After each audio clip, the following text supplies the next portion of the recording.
Hello guys and welcome to another video on DJ Vlogs. Now today we are going to be reviewing Now 100 Hits Forgotten 60s.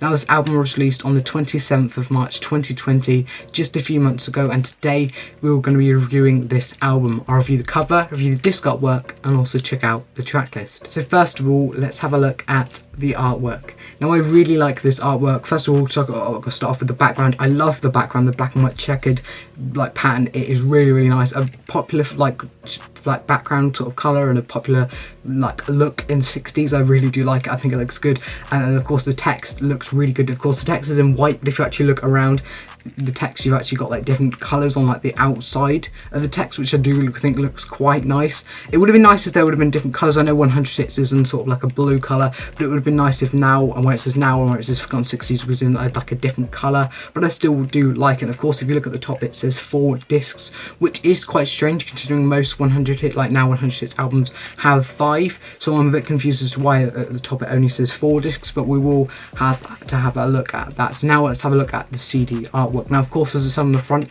there are 4 in this one, so you're losing a disc, but we'll get into the disc artwork now. So this is the first disc inside here. I'm just going to actually take it out so you can see. It's different. If you actually look at how the discs, normally you had to slide out the discs from the side. This time it's like a sort of pop-up thing, so it's actually easier to get the disc out, which I do prefer. But we'll have a look at disc 1. So this is disc 1 here.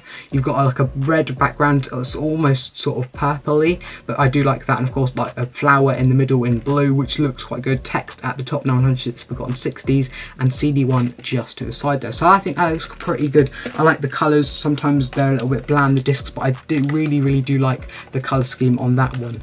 Now let's move on to CD2, and again this is the same as CD1. It's in the slots. I think pretty sure all the discs are like this, which is different from how they normally are. So here is CD2. So this is CD2. As I said, they're new in the slots. They keep the actually same font at the top, and of course font where it says the disc number 2. This time we've got a purple background, and the actual star or flower in the middle this time is sort of a red orangey colour, which I do like. If anything, I prefer the second disc to the first one. It looks very good.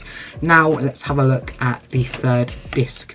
So this is the third disc. The actual background itself is like a yellowy colour. You've got, and actually the flower in the middle itself is orange, which looks pretty good. Text at the top, of course. Same font again. I don't think they tend to change the fonts from each disc. The fonts are the same. It's just the colours that they change. But I do like the pattern. They keep the pattern from all the discs, which does look good. Of course, the only thing they do is just change the disc number and, of course, the colours. So let's move on now to the fourth disc. So this is the fourth disc here. Of course, you've got the text at the top of normal, disc 4 to the side there, and the background is almost a mint green colour, which I do very much really good colour, and of course light blue as the sort of flowery colour in the middle, and of course also text at the top and CD4 to the side. So very nice. If I had to pick a favourite disc, it would probably be disc 2. Now let's get into the track list. So the track list is actually on full on the back. It's in paragraph font. It's a little bit harder to read as there are 4 discs, 25 songs on each disc, of course. Very kind of hard to read. I'm not really a big fan of that. I do like the fact that actually they've done different colours on it, which makes it a little bit easier to see. But it actually, when you open up the album itself, and of course where the discs are just here, you actually notice that they've put the track list down here. So it's a little bit bigger. If you prefer reading it easier, it's bigger here. So if you want to read it that way, I would recommend it. So let's pick out a couple of songs from each disc and I'll let you know what the track list is. So starting off on disc 1, we have Elusive Butterfly by Bob Lind, and we also have I Close My Eyes and Count to 10 by Dusty Springfield, As Long As He Needs Me by Shirley Bassey. You've got Gimme Little Sign by Brendan Wood. You have got Wheels by Joe Loss and his orchestra. You have got Lovesick Blues by Frank Ifield. Gimme Good Loving by Crazy Elephant. You've got Ain't Nothing But a House Party by the Showstoppers, and ending the first disc we have Cupid by Johnny Nash.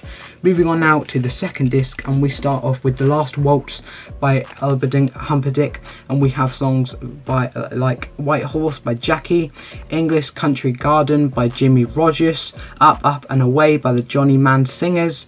You have got 7 Little Girls Sitting in the Back Seat by the Avons. You've got If Only I Had Time by John Rolls, and ending the second disc we have Gentle on My Mind by Dean Martin. Moving on now to the third disc, and we start off with You Were On My Mind by Chris and St. Peters, and you have songs like A Way of Life by Family Dog, Crimson and Clover by Tommy James and the Shuns. You have got Just Loving You by Anita Harris, Sorrow by the Merseys, Everything I Am by Plastic Penny, Funny How I Love Can Be by the Ivy League, and ending the third disc is I'd Pick a Rose for My Rose by Marv Johnson. Moving on now to the last disc on this album, of course, disc 4 and 25 songs like the others had. We start off with 9 Times Out of 10 by Cliff Richard and the Shadows, and we have She, Little Sheila by Jane Vincent, and we have Breaking Down the Walls of Heartache by Johnny Johnson and the Bandwagon. You've got Marian Elena by Los Indigos Jarras, and you have also got Jobbers Dance by Marcelo Minbury, and ending the last disc, and in disc 4 we have Lily the Pink by The Scaffold. So that's a track list on there. If you're a fan of the 60s, I would recommend getting this album. There were a few songs on this album that I hadn't recognised before, a couple of artists I'd never heard of. But if you are a fan of 60s music and there are a couple of songs on here that you think, oh, I haven't heard of them for a long time, I definitely recommend getting this album. So guys, I hope you have enjoyed today's video. If you have, please make sure you give it a massive thumbs up, and massively appreciated if you do. Also make sure you subscribe and enable notifications to be notified every time I say a new video, and make sure you follow my Instagram, my Twitter and my Snapchat. Be just aside right there, and all my social medias be in the description down below. Make sure to turn up on all of them. And guys, I'll see you soon for another YouTube video.